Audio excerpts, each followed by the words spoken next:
Red Death, the villainous Batman form everyone is wary of. By now, we all know that DC does a stellar job when it comes to dark and evil characters. Today, we're taking a look at an evil version of one of DC's most beloved caped crusaders, none other than the mighty Batman, the Dark Knight's metal story arc of Batman comics from Scott Schneider, who has introduced various evil versions of Batman, all influenced by the Dark Knight's Justice League teammates, and one of them was the terrifying Red Death himself. Red Death is loosely based on The Flash and incorporates some of Batman's worst nightmares. Knowing the complicated and layered nature of Batman, the character is bound to be dark and powerful.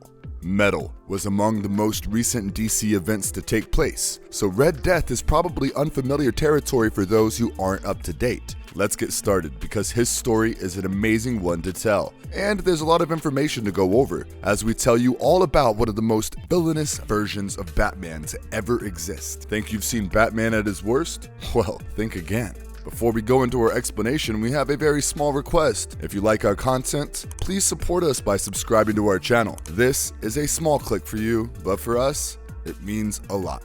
Thank you. Let's begin. Red Death is Batman's worst side ever.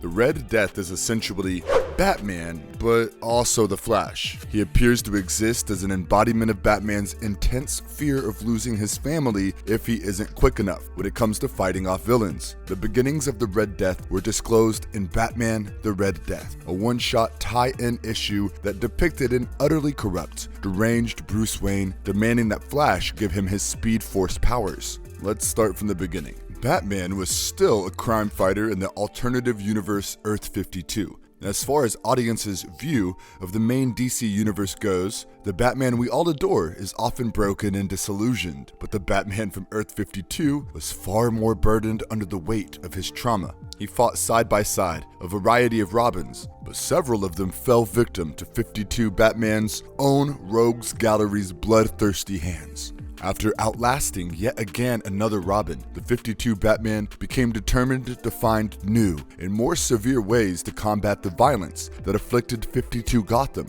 and not lose his friends in the process. There were far too many atrocities and catastrophes that he had failed to stop in time and save people. He had to be everywhere at the same time, and most importantly, he had to be faster. 52 Batman believed that acquiring the abilities of the Flash would be the only way that he would be able to save his city and the globe from the growing forces of doom that afflicted mankind. With the weapons of many of 52 Flash's rogues gallery at his discretion, including Captain Cold's Freeze Ray, Heat Wave's Heat Gun, Weather Wizard's Weather Wand, and Mirror Master's Mirror Gun, 52 Batman defeated 52 Flash, who refused to surrender his superpowers to him when he was commanded to do so. After getting blueprints for the cosmic treadmill, Batman rendered the Flash unconscious and shackled him to the hood of the Batmobile, which Batman had modified himself. With the Batmobile, Batman drove himself and 52 Flash into the Speed Force, and the incident united them, giving Batman possession of the Speed Force and trapping 52 Flash.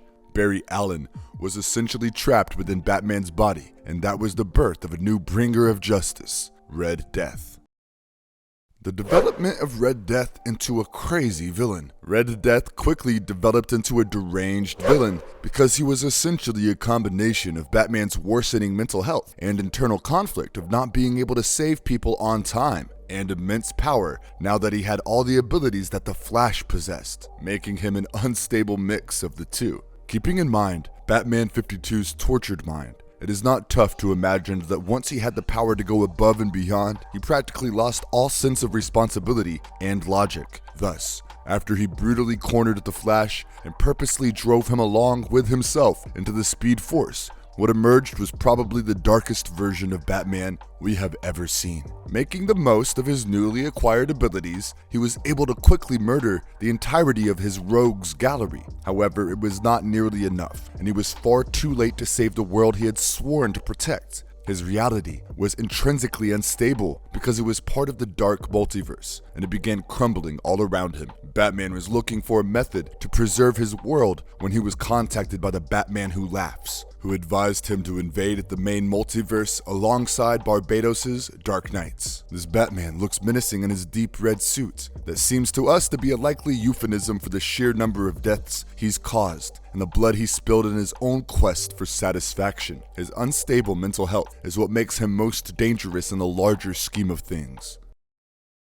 Red Death in Dark Knight's Metal. The Red Death had accepted the Batman Who Laughs proposition, and the Dark Knights arrived to take over when Batman of Earth Zero accidentally triggered the portal to the Dark Multiverse and the happenings of Dark Knight's Metal. The Dark Knights then assisted the Murder Machine in subduing Cyborg and capturing the Watchtower of the Justice League. The Batman Who Laughs later used his black metal cards to open a gateway for them to assist him in taking down Damian Wayne, Green Arrow, Mr. Terrific, and Nightwing, but they were stopped by Dr. Fate, who assisted in their escape. Red Death arrived in Central City 3 days after the Challengers Mountain debuted in Gotham City, drawing out this world's Flash by making Iris and Wally West age rapidly. This face-off between Flash and Red Death was inevitable and raised the question of who would win this rematch. Turns out that the tables were still skewed in favor of the Red Death, and Dr. Fate had to rescue the Flash in the nick of time, leaving the Red Death to capture the city in the meanwhile. The Red Death had come extremely close to killing him because he had snuck up on the Flash unnoticed. Within a week of the Dark Knight's arrival, the Red Death had unleashed a fresh Speed Force storm all across the city, created from his own warped connection, which instantly aged anybody who came in contact with it. The Dark Knights invaded the Oblivion Bar and killed the Nightmaster after Superman escaped their grasp in Gotham City, but the Justice League had already vanished. When the surviving heroes attempted to locate nth metal reserves that could be used to beat the Dark Knights were able to cut them off from their allies and trap 4 Justice League members in Batcaves built just for them, including Flash, who was buried beneath Central City when the ground sunk in. The Red Death then attacked Flash, who began fleeing and attempting to find Cyborg. Red Death succeeds in confining him by turning his cave, which was packed with the nanoparticles that reacted to his vibrational orders, into a huge hourglass-like creation. He then discloses that he has built multiple Flashmobiles, which he employs to increase the pressure. Fortunately, despite these measures, Barry was able to make it out alive. The Red Death was exposed to a massive quantity of positive energy during a scheme to infect the House of Heroes with darkness, which changed his form and gave Barry Allen of Earth 52 control over Red Death's body. How did this happen? Well, Flash opened the gravitational suppression gates, preventing the Carrier's baby universe from expanding.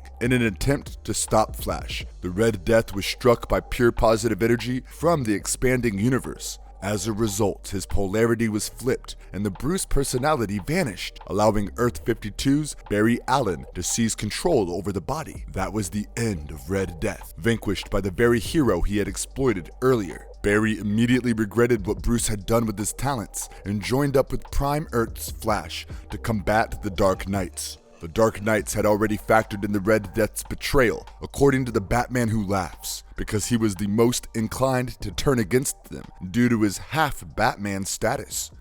Some insane powers of Red Death and the chink in his armor. Red Death's powers were more than Batman's and the Flash's separately, so one can already tell that he was insanely powerful. Bruce absorbed Barry and his powers, allowing him a warped connection to the Speed Force, after plunging himself and the Flash into the Speed Force using his Batmobile and the plans of the Cosmic Treadmill. Bruce also developed superhuman speed, allowing him to run at unprecedented speeds. His speed allowed him to produce enormous superhuman force, allowing him to split a man in half with a single blow. He also has reflexes that are significantly greater than those of a regular human. This enables him to respond quickly to threats and situations, as well as experience the environment in slow motion. Red Death's physique can withstand the strain of moving at superhuman speeds for long periods of time without becoming exhausted or weak. Red Death's agility, balance, and bodily coordination were also superhuman. This enables him to turn sharply and leap great distances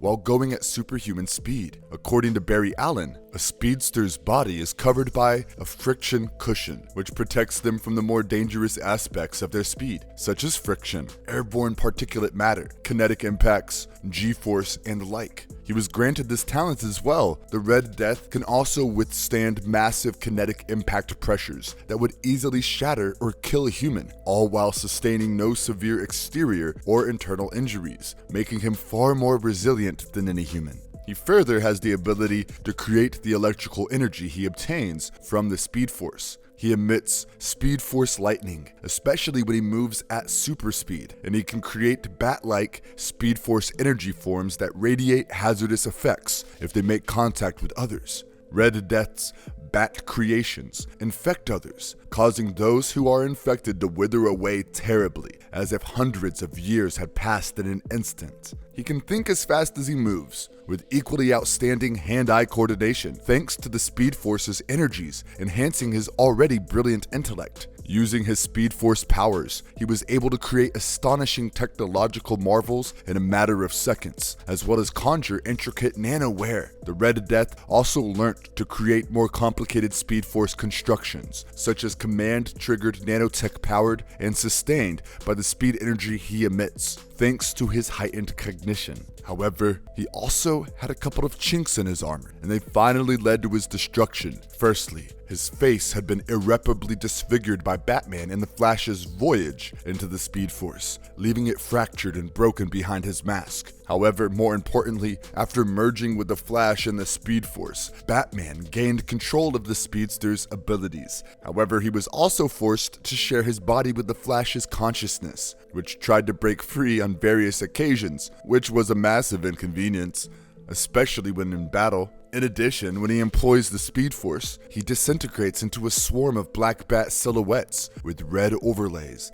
that only reassemble when he stays in one spot, making it easier for his enemies to deal with him. The Red Death is easily one of the most contorted versions of Batman, born out of his fear of losing members of the Bat family, as well as his affection for them and regret for those he had failed. All of these worries and stresses are represented by Red Death. Later, his Speed Force infection suggests that he could be a representation of Batman's fear of growing old and slowing down, no longer being able to effectively fight crime. Red Death was recently mentioned in Season 5 episode of The Flash, set in the future, leading to speculation over how and if the character might fit into the Arrowverse. Thus, he's definitely a villain to take note of. And if you liked our content, don't forget to leave a like and subscribe to us if you haven't already. Have a good one and be safe. Thanks everyone.